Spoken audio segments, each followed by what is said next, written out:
بچے کے اوپر باپ کے کیا حق ہے عزیزان محترم؟ یعنی والد باپ جب آئے تو بیٹے کو کھڑے ہو جانا چاہیے، چاہے کتنی دفعہ کمرے میں داخل آ، حق ہے یہ اس کا۔ جب والد چل رہا ہو تو بیٹا اس کے آگے نہ چلے، یہ باپ کا حق ہے۔ بیٹا اپنے والد کو، اپنے باپ کو اس کے نام سے نہ پکارے، حق ہے، یہ حقوق ہے اس کا۔ اسی طرح والدین کے اوپر حق ہے اولاد کا کہ سب سے پہلا حق کیا ہے؟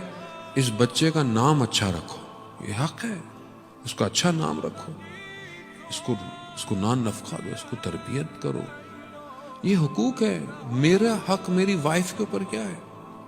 وائف کا حق میرے اوپر کیا ہے؟ کیا ہم ان حقوق کو ادا کر رہے ہیں جو اسلام نے ہمیں سکھایا؟ اصل اسلام ہے ہماری زندگی میں یا نہیں ہے؟ یا ہم ویسٹرنائزیشن میں فل ہر چیز ویسٹرنائزیشن ہے، گھر وہی ویسٹ، وہ خاتون اپنے لے کھڑی ہوئی ہے۔ کیا حق ہے؟ شوہر جب گھر جائے، جب دروازہ کھٹکھٹائے، چاہے جتنی پریشانی ہو، اسے چاہیے کہ اپنے چہرے پر مسکراہٹ لے کے گھر جائے۔